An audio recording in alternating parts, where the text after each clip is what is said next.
Anak, bumili ka nga ng paminta kila Aling Bebang. Isa lang ha. Sige po, Nay.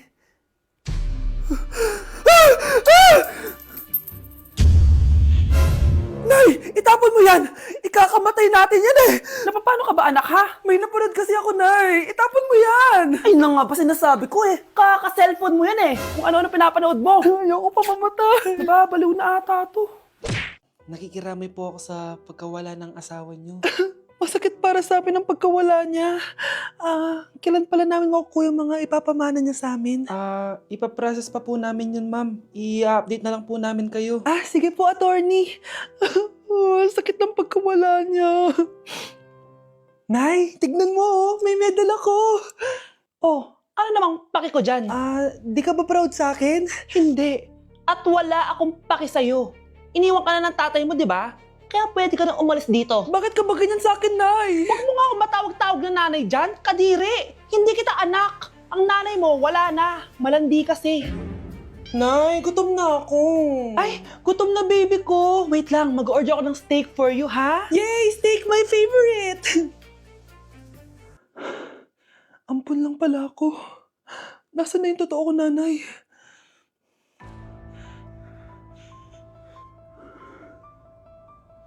Tulog sila.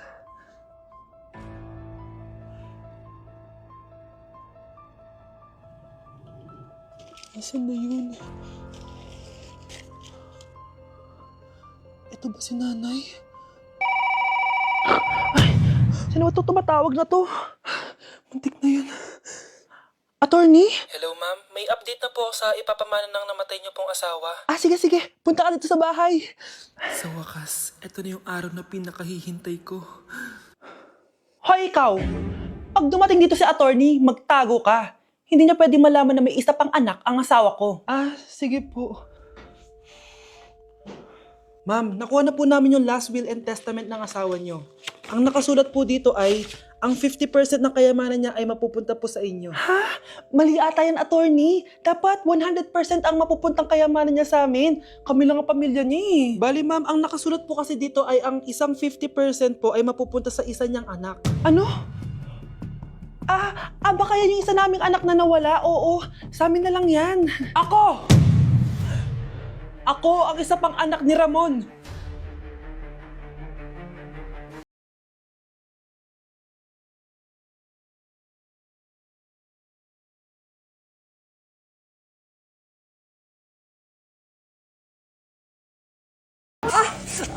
Aray! Ay, Nay! Sorry! Walang iya ka talaga, anak! Napabilis ata ako!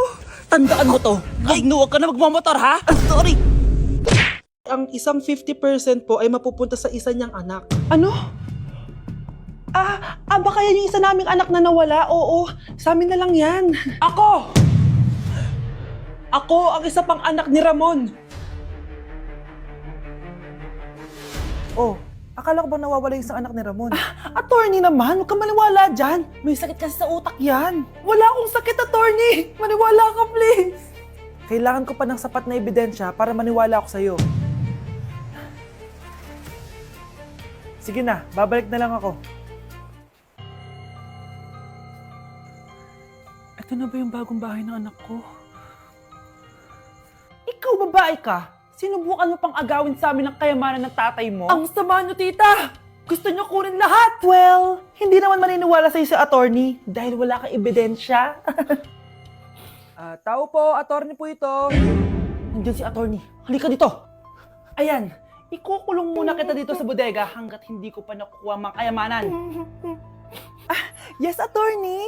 Hawak ko na ang 100% ng kayamanan ni Ramon. Nandito na ang titulo, papeles at cheque ng mga kayamanan niya. Ay! Salamat, attorney, ha? Scarlett, hindi ko na alam kung ano nangyayari sa nanay ko. Pero huwag ka mag-alala. Ako bahala sa'yo. Kailangan na matigil tong pinagagawa ni nanay. Tao po. Sino ka? Ako po yung nanay ni Scarlett, yung anak din ni Ramon. Totoo ba to? Pinagsasabi mong babae ka? Kami lang ang pamilya ni Ramon. Attorney, huwag ka magpaniwala dyan. Peke yan. Hindi to peke. Pwede mo ipacheck to sa attorney. Kaya ilabas mo na siya.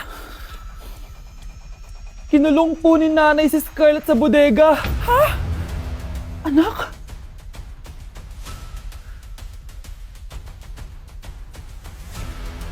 Guys, hindi ako totoo. AI lang ako. Hinahabol ako ng zombie ngayon. Chat, ano ba? Wala ka na ba magawa? Hi guys! Nandito ako sa space ngayon! Ayoko na dyan sa Earth! Marami kasi akong utang dyan! Alam mo bang AI ka? Hala, hindi Nagbabayad ako ng renta. Nasa-stress ako. Wala akong ipon. Hala, tao to. Hi guys! So may mga nagre-request sa inyo na ipakita daw namin yung mga childhood pictures namin. So, okay. Mauna na ako Ang unang childhood picture ko ay...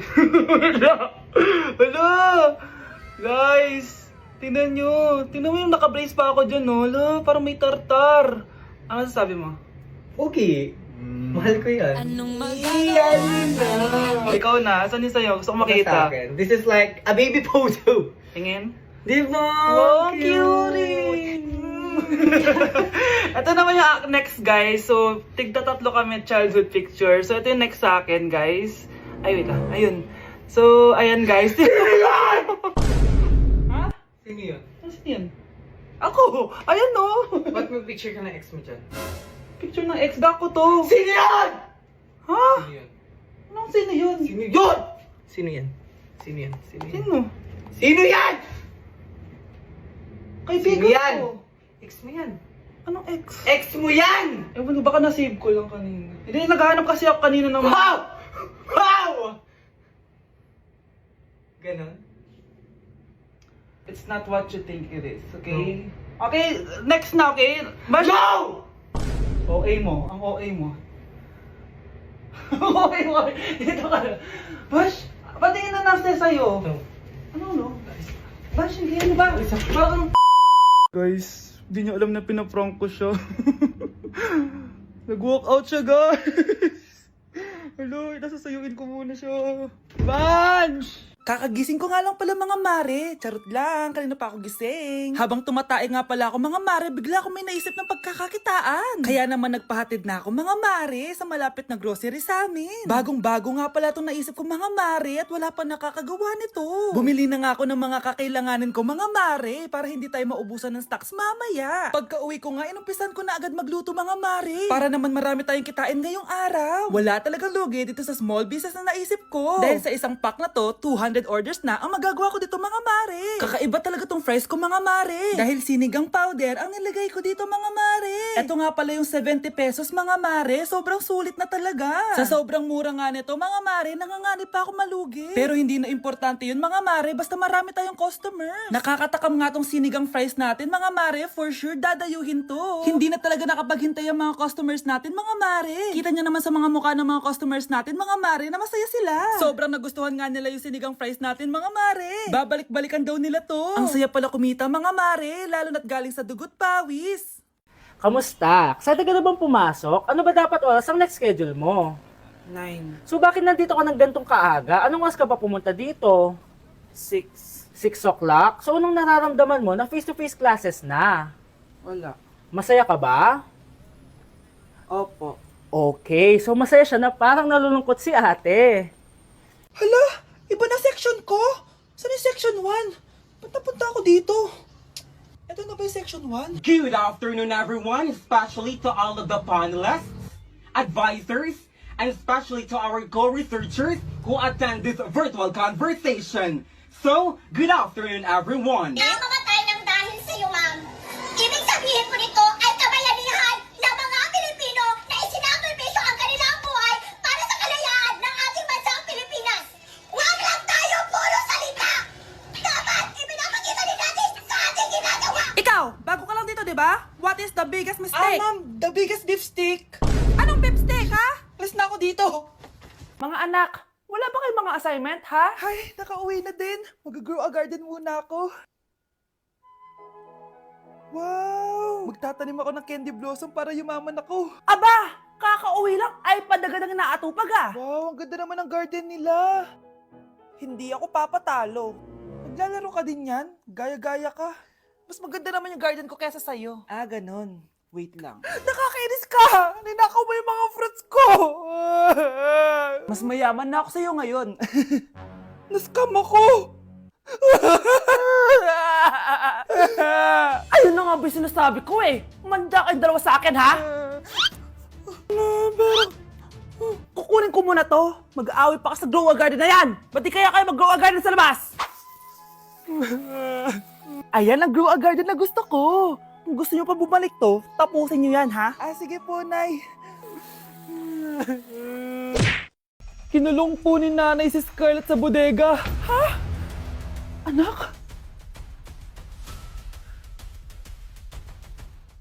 Anak? Walang iya talaga yung tita mo. Anak, sorry kung ngayon na ako nagpakita. Pinakulong kasi ako ng babaeng yan! Deserve mong makulong! Ikaw ang ikukulong namin dahil child abuse ang ginagawa mo. Ano? At hindi mo na din makukuha ang 50% ng mana. Hindi pwede! Nay, masaya ako na nandito ka na. At hindi na din tayo maghihirap dahil sa pamana ni tatay. Masaya din ako, anak. Siyempre kasama ka dito sa Manta.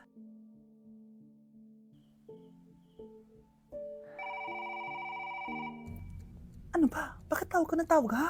Oo, wala silang kaalam-alam. Sige na, baka mahuli pa tayo. Sa wakas, sa atin na ang mana. Maghahati tayo dito. Palayasin mo na yung mga batang yun, ha? Ako bahala. Ang galing talaga natin magpanggap date.